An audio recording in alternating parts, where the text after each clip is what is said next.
Hi, and a pleasant good morning to all of you viewers here on Mad About Madeira. I say good morning because it's morning here in South Florida. As a matter of fact, I've been up since about 3:30. I had to take my daughter to the airport, so I've been up for quite some time. So I decided, you know what, since I'm going to be up, I could have fallen asleep, but it's so hot out there. I didn't feel like running the car with the air conditioner. And it's already baking hot out there. We know about the heat advisories that we've been having. This heat wave is no joke. But since it's relatively cool right now, I figured I might as well, let me just turn this other window down. I figured I might as well go ahead and do a video in the meantime.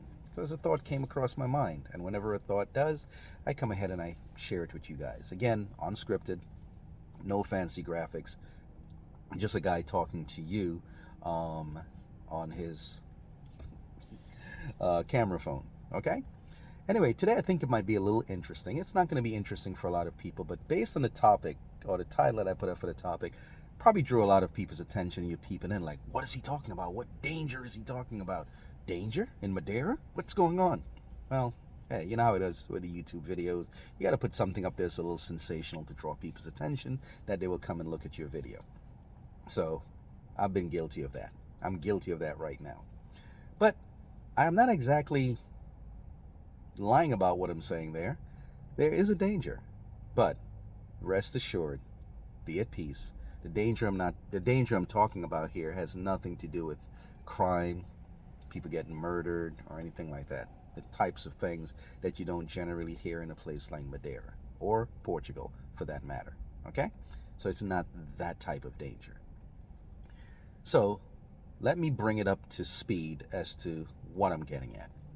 Yesterday I put up a picture of the Canary Islands, or a beach on the Canary Islands, which are south of the Madeiran archipelago. So when I put the picture up, I deliberately did something. I captioned the photo and I said Canary Islands, Africa. But then I said, but it's under the flag of Spain. Now, whenever you see Canary Islands, the Canary Islands mentioned, you're generally going to see Canary Islands, España, or Canary Islands, Spain. Now, politically speaking, these islands are a part of Spain. They're under the Spanish flag. They're under Spanish control, or they're under Spanish rule, however you want to term it. They are. But on a on a geological level, on a tectonic level, and I'll explain all of that for those who may not know what I'm talking about, these islands are a part of Africa. Not only are the Canary Islands a part of Africa, so are Madeira, or the Madeiran archipelago, and the Azores. They're all actually a part of Africa. And so is Cape Verde, so is Sao Tome and Principe, and also, of course, on the southeastern side of Africa, Seychelles, Mauritius, Madagascar, they're also a part of Africa. And what do I mean by that? Well, we know Madeira, the Azores, they're also under the Portuguese flag. They're part of Portugal, politically speaking. But in terms of where they're situated, they are part of Africa. Now, if you know anything about tectonic plates or geology, if you had to remove the ocean from the earth and just look at the earth's crust, you will notice that it looks like an eggshell that has been cracked. When you look at those places where the cracks take place, so you will have a crack, and just say it's like this. Let's just say this is the Earth's surface, but right here, there's a crack. Well, this crack has a piece over here of landmass that is here, and this crack has another landmass that's over here, and they might be about this close with a crack in between them. Those cracks are called fault lines. So in terms of Africa, or I should say, in terms of geology, they call these pieces of land masses that are separated by these cracks, they call them plates. So there is a plate called the African plate where the majority or the bulk of the continent of Africa that we know today sits on. So you have the African plate, and it's like this, and then you have other plates near it, but you have the African plate, and the continent of Africa sits. So the plate is actually spread out. It's pretty big. And then the continent sits like here. But then you have the other areas of the plate that sits out here, where here's a continent itself sitting on top of the plate, but you still have more of the plate over here. Well, the more of the plate, that's where places like Madeira, places like the Azores, places like the Canary Islands, Cape Verde, Sao Tome and Principe, and on the other side, Seychelles, Mauritius, Madagascar, they're all sitting on that same plate.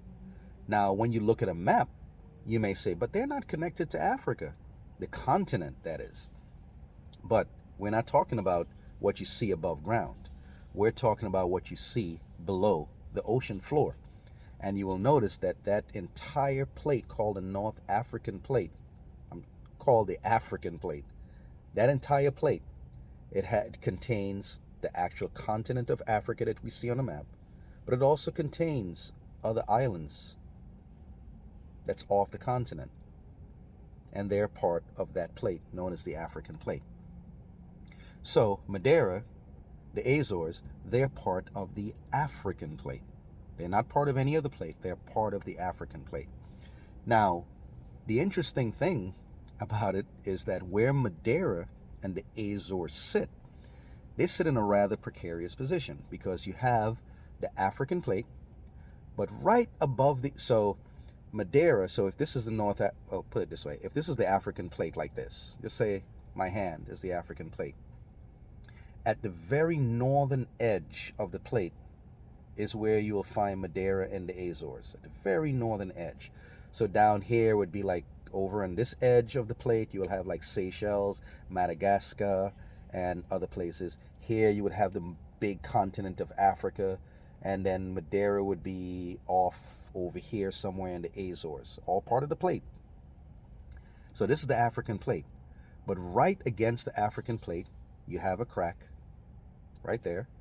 And then right above it, you have the Eurasian plate, which is where mainland Portugal, Spain, and the other European countries are a part of. Right up here, you will call it the Eurasian plate, but it's right against the African plate like that. Remember, Madeira and the Azores are like right here, and then you have the Eurasian plate over here, which contains mainland Portugal and the other European countries. So while Madeira is sitting right here and the Azores is sitting right here at the very edge or along the border between the Eurasian plate and the African plate, on this side, you have the North American plate. So the African plate is like this. So Madeira and the Azores right here, and then you have the North American plate, which starts in about the middle of the Atlantic Ocean and goes further west towards what we call the United States and Canada and Central America and so on. So with Madeira sitting in this area right up here along close to the border with the Eurasian plate, and also on this side, close to the border with the North American plate, it puts it in a rather precarious position. The position is this. These plates, they are moving at lightning speed in seismically speaking, they're moving relatively fast. But to us, they're moving like a fraction of an inch every, I don't know, I guess different ones move at different speeds. So it could be a fraction of an inch over a 1,000-year period, over a 10,000-year period. But this is what they do. There's those cracks that are there, the fault lines in between the plates. These plates, they're fluid and they're moving on the Earth's surface below the water. And as they are moving, at certain points in time, they bump into one another. And when they bump into one another, not only do they bump into one another, sometimes they bump into one another and grate against each other. Sometimes they pass by each other and they rub against each other. or other times they go across and they subduct. One goes under the other. Whenever any of those things happen, there's a sunshine in my face right now. Whenever any of those things happen, I'm sorry about that, but anytime any of those things happen, it releases a tremendous amount of energy. And when it releases that energy, I'm talking about a lot of energy. There's nothing on earth that we can create that kind of energy. But when it does, it explodes like a huge explosion. And it manifests itself on the earth. And when it does, we call it an earthquake. Not only does it cause that bursting within the earth's crust, it also displaces a tremendous amount of water that spills out. And when it does, we call that a tsunami. So now, where Madeira and the Azores sit, they have dealt with these type of things here. So I'm gonna have to do this, and I hate doing this because all right, I hope that this does not distract from anyone, but just so I can make it a little bit easier. So what it does now, it creates a huge force that goes off in the form of an earthquake or a tsunami because it displaces. So just think about it. When it hits or when it rubs or when it pushes or when it subducts, it explodes like that. Boom! And when it does, all that water gets just thrown forward with a tremendous amount of speed. Or it sends that crack, that rippling through the earth's crust. And if it hits up into a landmass where people are living, it's going to cause some damage. The tsunami is going to be jettisoned from the area, and it could wash inland for hundreds of miles and take out whatever is on the coastline. So Madeira just happens to sit in that area, since that's the island that, is the focus of these videos. So Madeira happens to sit in those areas. Now you must know, when you look at the beauty of Madeira and the Azores, I mean, these places are exceptionally beautiful. When you look at them, you must know the amount of seismic activity, volcanic activity, because that's another thing that these earthquakes can cause. They cause cracks in the earth, and we know that inside the earth, it's a ball of fire, basically. And if there's a crack where an earthquake cracks it open, it can allow that magma to shoot up, and it can shoot up from underwater. And when it does, and it gets above the water, that's when you have an island. In other cases, you can have islands where the water recedes and it exposes the land that was below the water, and you can have an island that way also, like the Bahamas, just a few miles away from here, actually, less than 100 miles. That's how the Bahamas were formed. The waters receded, and whatever land was below the water is now exposed, but they're very flat. Places like Madeira, the Azores, the Virgin Islands where I'm from, those islands were formed by volcanic activity, where volcanoes eventually, because the magma comes up, and as it comes up through a vent. And before you know it, you have land above the water, and they're like this, with mountains. And the water offshore is generally rather deep, because as it pushes up, then the land goes up away from the water, and all of this down here that's been pushed up now creates what you call a depression below the water. So when you look at a place like Madeira and the Azores, and you look at the striking beauty that they are, you can tell that it took a lot of seismic activity, which that means earthquakes, and volcanic activity to create the beauties that they are. You can tell that nature spent its time shaping and creating.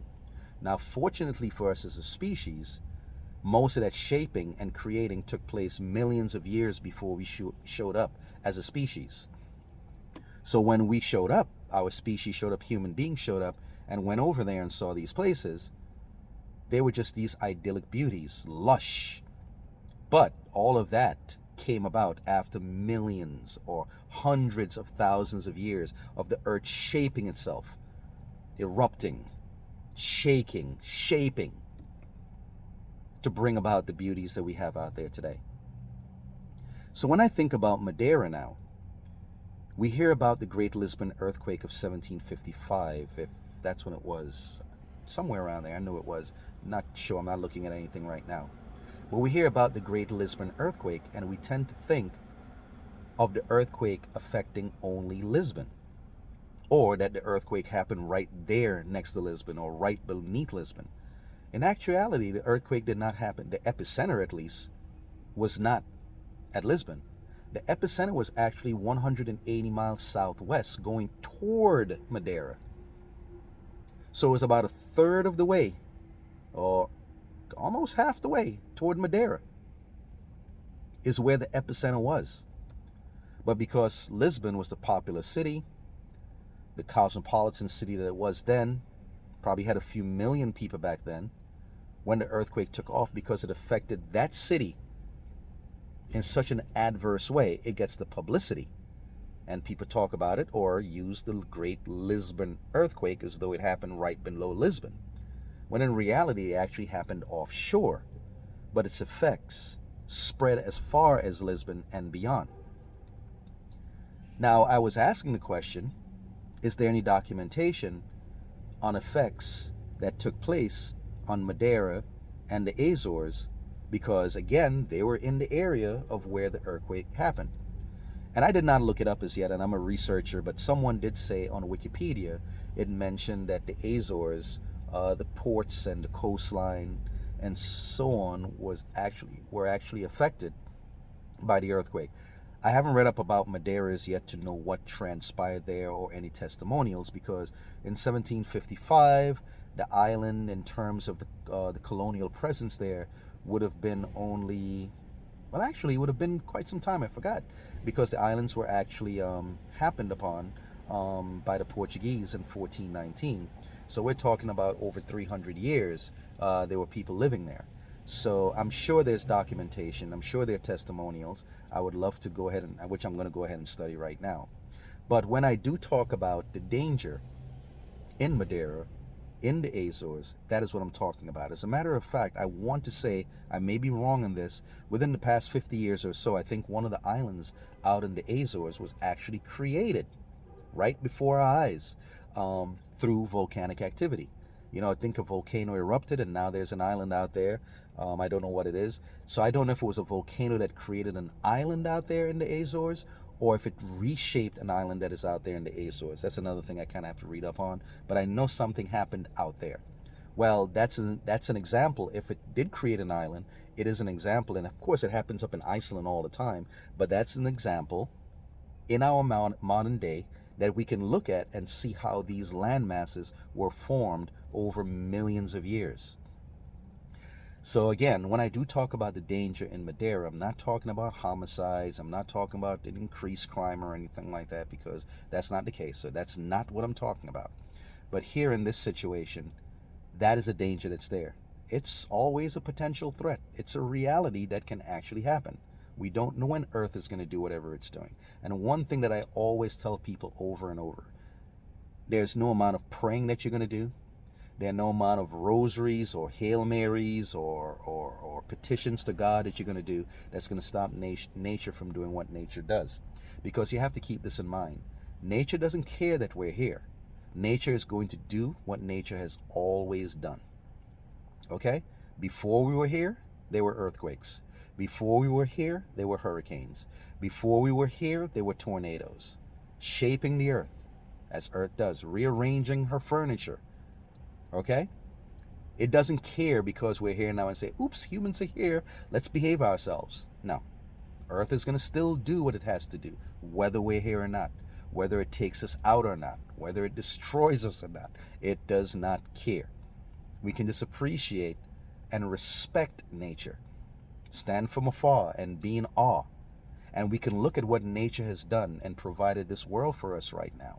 The beauty that is Madeira, where we can sit up on a mountain and just sit in awe and say, wow, what an amazingly beautiful place. But how was it created? How long did it take? When we look at the calderas in the Azores, or if we're leaving from there and we're looking at Indonesia, another lush place where there's a lot of seismic and volcanic activity. But when we look around, taking the appreciation of how the earth formed and how it shaped itself and how it created these beauties, and to have a healthy respect for what it did and how it does it. Granted, we don't want any earthquakes or volcanoes at this stage of our existence. We would like nothing like that to happen. But you know, it's only a matter of time. As long as we're here, we're going to see something happen. Who knows? Nothing may happen for the next 10,000 years. Nothing may happen for the next million years in that area. We don't know. It could happen tomorrow. It could happen next week, or it could be 5,000 years from now. But you know it's inevitable, and it's going to happen at some point. Now, what does this mean? Does this mean everybody needs to pack up and leave Madeira? No. I don't exactly know if Madeira builds their homes, or Portugal since the earthquake, if when they build homes today, or since then, if the homes are built with certain specifications. I have no idea. But just always keep it in the back of your mind that these are things that can happen at any point. It's not stopping me from wanting to go there. Still would love to go. But just keep it in mind. All around the world there are natural disasters. I come from the Caribbean. We always have to deal with hurricanes every year, and we're also in an earthquake zone, so we always have to be careful with those also. Now, we don't have great, massive, major earthquakes every other day or every other year, but we have had some in the past, and we've had our share of tsunamis in the Caribbean. Haiti, as you know, had a major earthquake a few years back, and the devastation there had a lot to do with the lack of infrastructure, which is understandable, so the death toll and everything was much higher than it had to be because of the poor infrastructure that's there. In the United States, and here in Florida, of course, we deal with our share of hurricanes. In the Midwestern United States, they deal with with tornadoes. In the Northeast, they deal with some severe blizzards, and over on the West Coast, they deal with earthquakes. Okay? So natural disasters all around, and it's not stopping people from living in certain places, but we must always keep in mind that when you live in certain places, there's a risk of certain things that can happen, and to be aware of that. So I just thought it was rather fascinating, and I appreciate nature for creating the beauty that is Madeira. That is one magnificently beautiful island. It is wild, it is crazy, it is haphazard in certain places, but you sit back and you just look at the peaks and look at how it just rises up out of the earth and the cliffs and everything. It's just amazingly beautiful. But I've got to give props and I've got to give respect to the earth for its magic of creating that beautiful island of Madeira. So again, there's a danger that lurks, but in the meantime, let's appreciate its beauty. Okay? You guys take care, and thank you so much for tuning in to Mad About Madeira. I hope you enjoyed this video. Comment in the sections down below, and you can also go ahead and like. You can subscribe. I would love that. Liking means it's going to get some more, the YouTube algorithm is going to pick it up and spread this video even more, which I would greatly appreciate, okay? And you can also share it. So thank you so much for tuning in. I'm here at work early, so let me go inside the office and see what trouble I can get myself into, okay? You guys take care, and thank you for tuning in. Bye-bye.